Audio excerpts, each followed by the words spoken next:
British Columbia's breathtaking Creston Valley is located between the Selkirk and Purcell mountain ranges in the southeastern region of the province.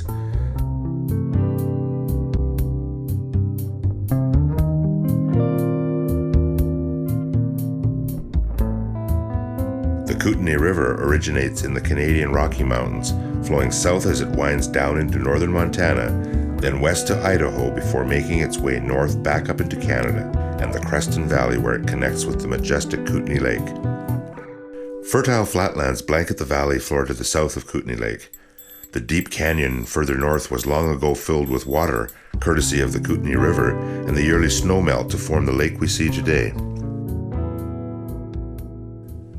An abundance of wildlife attracted the Aboriginal people known as the Kootenay to this valley. The Kootenay are one of three groups who formed the Ktunaxa First Nation that still thrives here today.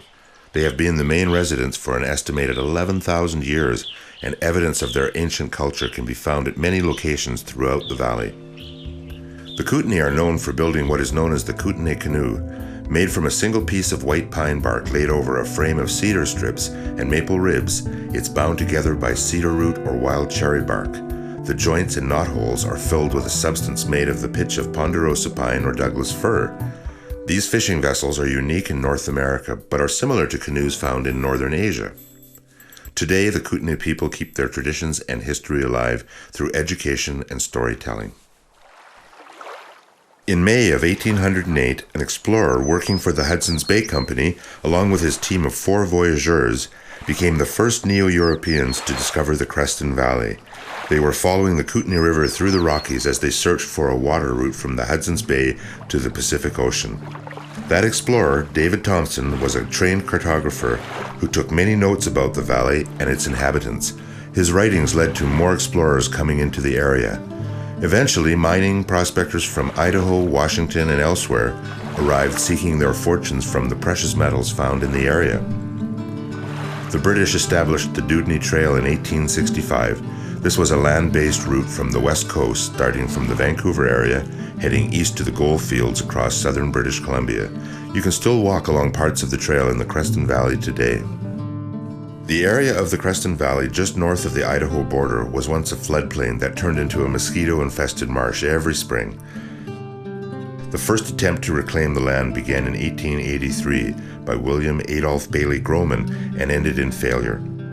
Over the next 80 or so years, the mighty Kootenay River would be dredged, diked, shored, and eventually tamed.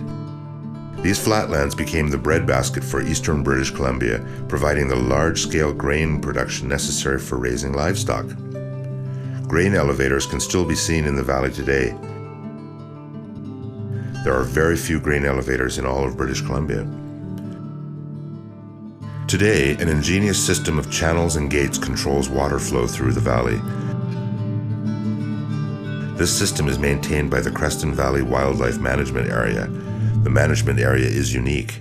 It was created after the BC Wildlife Federation and the West Kootenay Association of Rod and Gun Clubs applied to purchase the Crown land surrounding Duck Lake for wildlife conservation. Their offer was rejected, but their efforts resulted in the Creston Valley Wildlife Act that was passed in 1968. It created the Creston Valley Wildlife Management Area, which is made up of 7,000 hectares of provincial Crown land located along the Kootenay River system. The area is now a productive wildlife and waterfowl habitat that provides much-needed nesting places for osprey, pelicans, ducks, and blue herons, as well as a haven for elk, moose, bears, turtles, snakes, deer, and dozens of other species of animals. The management area continues to be supported by many local, regional, and provincial organizations.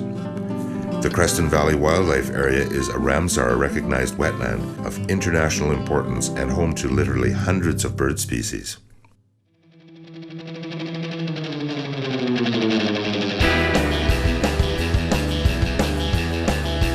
Heading north along the lake on Highway 3A towards the city of Nelson is one of the 10 best motorcycle routes in North America. It is the perfect combination of scenic vistas, turnouts, campgrounds, and open road. There are small, uncrowded beaches that are just perfect for picnicking and swimming, as well as various other points of interest, including the spot where a 200-pound nugget of gold fell deep into the lake as it was being loaded onto a boat and has never been found. Not surprisingly, diving is a popular recreational activity in this lake. You can also see a short section of the unique barkless trees just north of Grey Creek that were imported and planted almost a century ago. When the current highway was being built, these special trees were protected from road construction crews by local residents bearing firearms. They were apparently pretty serious about their barkless trees not being cut down. The lake is home to many species of game fish.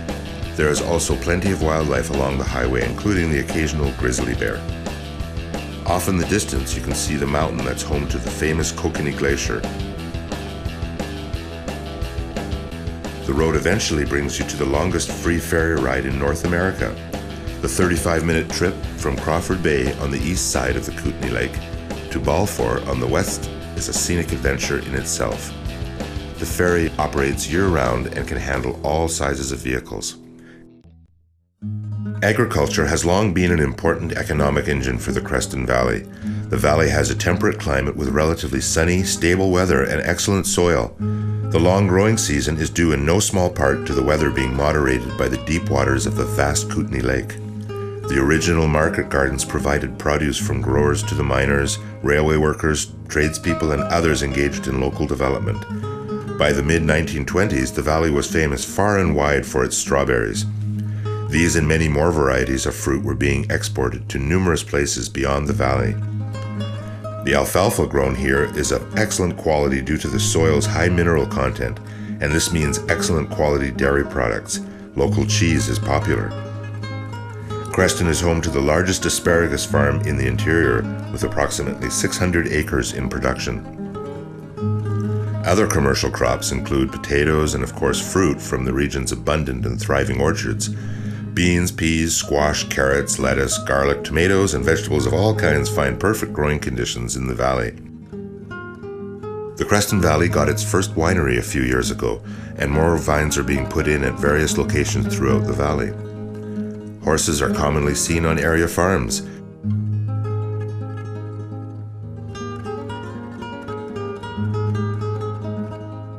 Gardening is a very popular hobby, and many fine gardens are to be seen around the valley in both town and country settings. The first settlers started to arrive and clear the land for farming in the late 1800s. It was hard work that required strong muscles and long hours. Since the first settlers moved into the valley, their collective strength, vision, and hard work has built the valley's commerce and communities into what they are today. Previous generations worked hard to establish themselves. Their values have been passed down through generations. These people built the mines, the towns, and the railroads. They cleared the fields, planted them, then harvested them. They tamed the river. In time, locals created organizations to serve the greater good. Today, there are over 40 nonprofit community organizations, plus more than 30 churches and other religious entities in the Creston Valley.